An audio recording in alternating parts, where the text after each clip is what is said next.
اچھا بھائی، رمضان میں انتقال کی کیا فضیلت ہے؟ کیا رمضان میں مرنے والے کی کوئی زائد فضیلت ہے؟ کیا اس سے حساب و کتاب نہیں ہوتا؟ محمد اویس انڈیا سے۔ بعض روایتوں میں آتا ہے جو جمعے کی رات کو انتقال کرے گا اس کے عذاب قبر نہیں ہوتا، بعض میں آتا ہے جو رمضان میں انتقال کرے گا اس سے عذاب قبر نہیں ہوتا، پھر بعض میں آتا ہے کہ قیامت تک کے لیے ہٹا لیا جاتا ہے، بعض سے پتہ چلتا ہے صرف رمضان میں ہٹایا جاتا ہے۔ لیکن اس بارے میں جتنی روایتیں سب ضعیف ہیں اور بہت زیادہ ضعیف ہیں،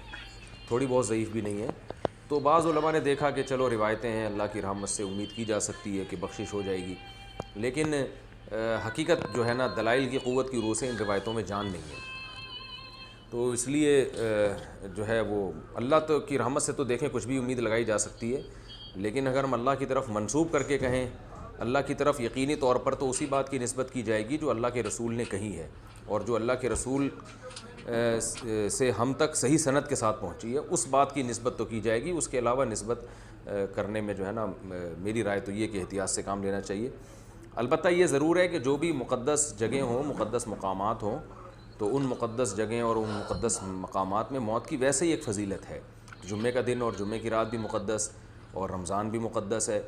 اور روزے کی حالت میں موت پر صحیح حدیث ہے کہ روزے کی حالت میں جس کی موت واقع ہوگی جنت میں داخل ہوگا، اس پر مسند احمد کی صحیح روایت موجود ہے۔ تو اور رمضان میں اگر کوئی کسی کی موت واقع ہوتی ہے تو ہم اللہ کی رحمت سے امید کر سکتے ہیں کہ اس پر رحمت زیادہ ہوگی، جیسے مدینہ میں موت ہے، مکہ میں موت ہے، یا جنت البقیع میں دفن ہونا، یہ سب فضیلت والی چیزیں تو اللہ کی رحمت سے امید کی جا سکتی ہے۔ لیکن یاد رکھیں تمام احادیث کو اور قرآن کی آیات کو جمع کر کے فیصلہ کیا جاتا ہے۔ اگر ہم قرآن کی بہت ساری آیتوں کو اور احادیث کو سامنے رکھتے ہیں تو اصل بخشش کا مدار عمل پر ہے، کسی خاص ٹائم پہ مرنا یا کسی خاص حالت میں مرنا اس پر اصل مدار نہیں ہے۔ اس کی وجہ سے اللہ کی رحمت آ سکتی ہے، صغیرہ گناہ معاف ہو سکتے ہیں، کبیرہ گناہوں کے لیے قرآن میں اور احادیث میں جگہ جگہ یہی مضمون ہے کہ ان کے لیے توبہ ضروری ہے۔ یہ اس لیے کہہ رہا ہوں کہ بعض دفعہ لوگ کوئی بہت بڑا کھلے عام گناہ گار ہوتا ہے، کھلے عام بدماشی کر رہا ہوتا ہے، ظلم کر رہا ہوتا ہے، رمضان میں مر جاتا ہے تو ہم اس کو جنت میں پہنچا دیتے ہیں۔ اس سے کیا ہوتا ہے؟ لوگوں میں بدعملی پیدا ہوتی ہے، اور قرآن کی ان آیتوں کا انکار لازم آتا ہے جس میں اللہ نے فرمایا کہ وَذَرُوا ظَاهِرَ الْإِثْمِ وَبَاطِنَهُ، ظاہری گناہ بھی چھوڑو، چھپے ہوئے گناہ بھی چھوڑو۔ ان الذین یکسبون الاثم، جو لوگ گناہ کماتے ہیں، سیجزون، عن قریب ان کو بدلہ دیا جائے گا۔ یہ کہتی ہیں اگر کوئی رمضان میں فوت ہو جائے تو کیا اس کو عذاب قبر ہوگا؟ دیکھیں حدیثیں یہی کہتی ہیں کہ جو رمضان میں فوت ہوا اس پر سے عذاب ہٹا لیا جاتا ہے، عذاب قبر اسے نہیں ہوگا۔ اب بعض اوقات ایسا ہوتا ہے کہ کوئی بہت زیادہ گناہ گار ہیں معروف، وہ رمضان میں فوت ہو جائے تو ہمارے لوگ وہی بات کہ وہ سمجھتے ہیں کہ شاید اس کی کثرت سے گناہ کی وجہ سے، اعلانیہ گناہ کی وجہ سے اللہ تعالیٰ پر یہ ایک ایسا اثر مرتب کر چکا ہے کہ اللہ اس سے ناراض ہو چکا ہے اور اب اس کی بخشش مغفرت ہو نہیں سکتی۔ اب جب اس قسم کی حدیثیں ذکر کی جاتی ہیں جی رمضان میں اگر کوئی فوت ہو جائے عذاب قبر نہیں ہوگا، بولتے ہیں کہ یہ کیا بات ہوئی، ساری زندگی گناہ کر رہا ہے پھر بھی کچھ نہیں ہوگا۔ تو بھئی آپ کون ہوتے ہیں؟ آپ کی جیب سے کوئی پیسے نکال رہا ہے وہ، یا آپ کی کوئی پراپرٹی اس نے قبضے میں لے لی ہے، یہ اس کا معاملہ ہے، اس کے رب کا معاملہ ہے، آپ کو کیا تشویش ہے؟ بلکہ اس طریقے سے اللہ تبارک و تعالی کی تقسیم پر اعتراض کر کے آپ گناہ گار ہوں گے۔ آپ نے نیک عمل کر کے کون سا کمال کر لیا؟ یہ آپ کا کمال نہیں، یہ اللہ تبارک و تعالیٰ کا کرم ہے کہ اس نے آپ کو بے شمار گناہوں سے بچایا ہوا ہے۔ تو یہ ہمارا کوئی کمال نہیں ہے۔ اس طرح اس شخص نے اگر گناہ کیے ہیں تو اللہ تبارک و تعالیٰ نے اپنے عدل سے اسے نفس و شیطان کے حوالے کر دیا اور لڑنے کا موقع فراہم دیا، وہ شکست کھا گیا، اور آپ کو اللہ نے اپنے فضل سے نفس و شیطان کو مغلوب کر کے عبادات کی توفیق عطا فرمائی۔ دونوں جگہ، ایک جگہ عدل ہے، ایک جگہ فضل ہے، لہٰذا ہمارا کوئی کمال نہیں ہے۔ اس لیے کسی شخص کے بارے میں آپ یہ گمان نہیں کر سکتے ہیں کہ یہ ضرور جہنم میں جائے گا، اور اگر کوئی کہے کہ نہیں حدیث کے مطابق اس کی بخشش ہو جائے گی تو آپ اعتراض کرنا شروع کر دیں کہ بھئی کیوں بخشش ہو جائے گی؟ بھئی آپ کون ہوتے ہیں کیوں کہنے والے؟ آپ اگر یہ کہنا چاہتے ہیں کہ معاذ اللہ ثم معاذ اللہ، پھر تو یہ ناانصافی ہوگی کہ میں نیک عمل کر رہا ہوں، وہ گناہ کر رہا ہے، وہ بھی بخشا جائے، میں بھی بخشا جاؤں، یہ تو اللہ تعالیٰ کی ناانصافی ہے۔ آپ کون ہوتے ہیں حکم لگانے والے اللہ تبارک و تعالیٰ پر؟ اس لیے وہ کتنا ہی گناہ گار اور پاپی ہو، ساری زندگی شرابیں پیتا رہے، ساری زندگی زنا کرتا رہے، اللہ تعالیٰ اس کے بندے کا معاملہ ہے۔ ہو سکتا ہے وہ شخص ایسی توبہ، موت سے پہلے ایسی توبہ کر چکا ہو کہ اللہ تعالیٰ اس کی سارے گناہ بخش دے، بغیر توبہ کے بھی مر گیا لیکن اللہ تبارک و تعالیٰ نے اس کو رمضان میں موت دے دی، اور کسی نے اس کے لیے دعا کر دی، اللہ تعالیٰ اس کے وسیلے سے بھی اس کو بخش سکتا ہے۔ میرے آقا صلی اللہ علیہ وسلم نے ارشاد فرمایا کہ میری امت گناہوں سمیت قبر میں جائے گی اور مغفرت شدہ اٹھے گی، اور اس کی وجہ بیان فرمائی لوگوں کی دعائیں مغفرت کی بنا پر۔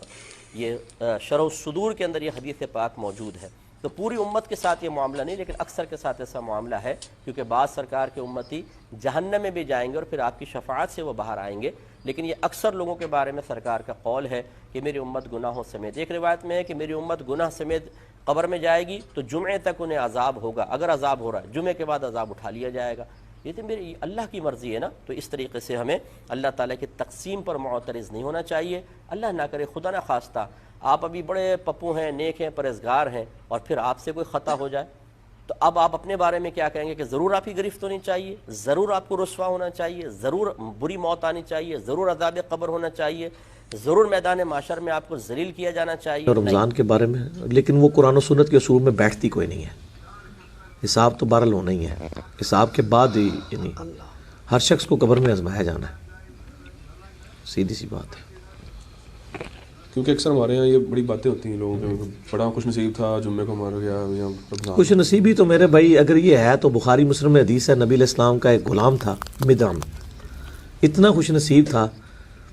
کہ خیبر کے موقع پہ اسے نامعلوم تیر لگا، شہید ہو گیا۔ صحابہ نے کہا کتنا خوش نصیب تھا، آپ صلی اللہ علیہ وسلم کا کجاوا کستا ہے سواری میں اور آپ کو وضو کرواتا ہے سب کچھ۔ آپ فرمایا تم اسے خوش نصیب کہہ رہے ہو، اور اس نے بیت المال میں سے ایک چادر چوری کی تھی جو مرتے ہی آگ کی اس کے اوپر ڈال دی گئی ہے۔ خوش نصیبی کا فیصلہ سب سے بڑا تو صحابہ کرام نے جس کے بارے میں کیا وہ تو نکلا جعلی، تو تواڈے میرے فیصلے کتنے اصلی نکل سکتے ہیں؟ صحابہ کرام نے بڑا صحیح فیصلہ کیا کہ بھئی حضور کا خادم ہے، کلمہ گو ہے، مسلمان سب کچھ ہے، وہ تو مسئلہ ہی کچھ اور نکل آیا، وہ تو عذاب میں تھا، اس کو تو اللہ تعالیٰ نے نہیں لحاظ کیا کہ یہ خادم رسول ہے تو چھوڑ دیا جائے۔ تو اس طرح کی باتیں جو ہے نا مطلب یہ بنی ہوئی ہیں، لوگوں کو دین کی خبر نہیں ہے۔ میرے بھائی اگر کوئی خانہ کعبہ شریف میں طواف کعبہ کرتا ہوا بھی مر جائے، وہ اپنے مال کے مطابق اٹھایا جائے گا، اس کی یہ چیز اس کے اعمال کی مطلب وہ اگر یہ چیز ہو تو نبی علیہ السلام کئی بار مقروض کا جنازہ لایا گیا، بخاری مسلم میں حدیث ہے، آپ نے فرمایا میں نہیں پڑھتا، قرض ادا کرو اس کا۔ حالانکہ یہ بھی ہم کہتے ہیں جی حضور کے پڑھنے سے ویسے ہی معاف ہو جانا، نہیں، چاہے آپ علیہ السلام بھی جنازہ پڑھ دیتے قرض تو نہیں معاف ہونا۔ تو یہ لوگوں نے خود سے ہی دین بنایا ہوا ہے، یہ دین کا مزاج ہی نہیں ہے۔ اسی لیے میں کہتا ہوں کہ لوگوں نے دین کا مزاج سمجھا ہی نہیں ہے، دین میں یہ چیزیں نہیں ہیں جو لوگوں نے سمجھی ہوئی۔ السلام علیکم، میرا نام عبدالسمیع ہے۔ لوگوں کو کچھ ایسا مسکنسپشن ہے کہ جیسے رمضان المبارک میں جنت کے 8 دروازے کھلے رہتے، تو اگر کسی کا انتقال رمضان میں یا پھر جمعہ کے دن ہو جاتا ہے کہ وہ جنتی ہو جاتے یا پھر ان کا حساب کتاب نہیں ہوگا، اس کے تعلق سے قرآن حدیث میں کیا ہے اس کی وضاحت کیجیے۔ بھائی نے ایک سوال کیا کہ چونکہ جنت کے 8 دروازے کھلے ہیں رمضان میں، تو بہت سے لوگوں کی غلط فہمی ہوتی ہے کہ اگر رمضان میں کسی کا انتقال ہو یا جمعہ کے تعلق سے حدیث آتی ہے کہ جمعہ کے دن کسی کا انتقال ہو تو سیدھے جنت میں جائیں گے، تو یاد رکھیے رمضان کے تعلق سے حدیث میں ہے کہ رمضان میں جنت کے 8 دروازے کھلے ہوتے ہیں، لیکن اس تعلق سے کوئی روایت یہ نہیں ہے کہ جو اس میں انتقال کر جائے سیدھے جنت میں جائیں گا، ایسی کوئی حدیث نہیں، یاد رکھیے۔ رمضان میں جنت کے 8 دروازے کھلے ہوتے ہیں، لیکن ایسی کوئی روایت نہیں جس میں یہ بتایا گیا کہ وہ سیدھے جنت میں جائیں گا، لیکن ایک خیاس ہے کہ کھلے ہیں تو پھر جائیں گا، سمجھ رہا ہے بات کو، لیکن کوئی روایت نہیں۔ دوسرا جمعہ کے دن کے تعلق سے بھائی نے کہا کچھ لوگ کہتے ہیں جمعہ کے دن انتقال جو سیدھے جنت میں جائیں گے، تو جمعہ کے تعلق سے جو صحیح حدیث ہے وہ یہ ہے جمعہ کی رات اور جمعہ کا دن مطلب پورا کاؤنٹ ہوتا ہے مغرب سے لے کر دوسرے دن مغرب تک، مطلب جمعرات جس کو ہم عام زبان میں کہتے ہیں، جو جمعہ کے دن انتقال کرتا ہے اسے عذاب قبر سے جو بچا لیا جاتا ہے، حساب کتاب وہ باقی سب ہے اس کا، ایک فیس اس کو ڈھیل دی جاتی ہے اور وہ یہ ہے کہ عذاب قبر سے محفوظ ہو جاتا ہے، لیکن وہ سیدھے جنت میں جائیں گا بلکہ کوئی روایت نہیں۔ عذاب قبر فرسٹ فیز اس کا حل ہو جاتا ہے، اللہ آسانی کرتا ہے، لیکن سیدھے جائیں گے بول کر نہیں۔ اور رمضان کے تعلق سے تو کوئی روایت ہی نہیں ہے، لیکن ایک خیاس ہے کھلا ہے تو مطلب جائیں گے، لیکن چونکہ نبی اکرم صلی اللہ علیہ وسلم کی زبان مبارک سے الفاظ نہیں نکلے کہ جو انتقال کرے تو وہ جائیں گے، لہٰذا ہم کہیں گے جنت کھلی ہے، اللہ کی مغفرت عام ہے، انسان اچھے عمل کر کے رمضان کو اپنے لیے مغفرت کا ایک مہینہ بنا لے، یہ ہم اس سے نکال سکتے ہیں۔ یہ وہ ماہ مبارک ہے جس میں کوئی خوش نصیب مسلمان کا انتقال ہو جائے تو وہ قبر کے عذاب سے بچ جاتا ہے اور وہ قبر کی تکالیف سے بچ جاتا ہے، قبر کے حساب و کتاب سے بچ جاتا ہے، اور میں اللہ کی ذات سے امید کرتا ہوں کہ وہ قیامت کے حساب و کتاب سے بھی محفوظ ہو جائے کہ جو اس ماہ مبارک میں انتقال کرے۔ اب بتائیں جب اس ماہ مبارک کی برکتیں ہیں کہ اگر کوئی نفل پڑھے تو فرض کا ثواب ملے، کوئی فرض پڑھے تو 70 فرائض کے برابر اللہ ثواب عطا فرمائے،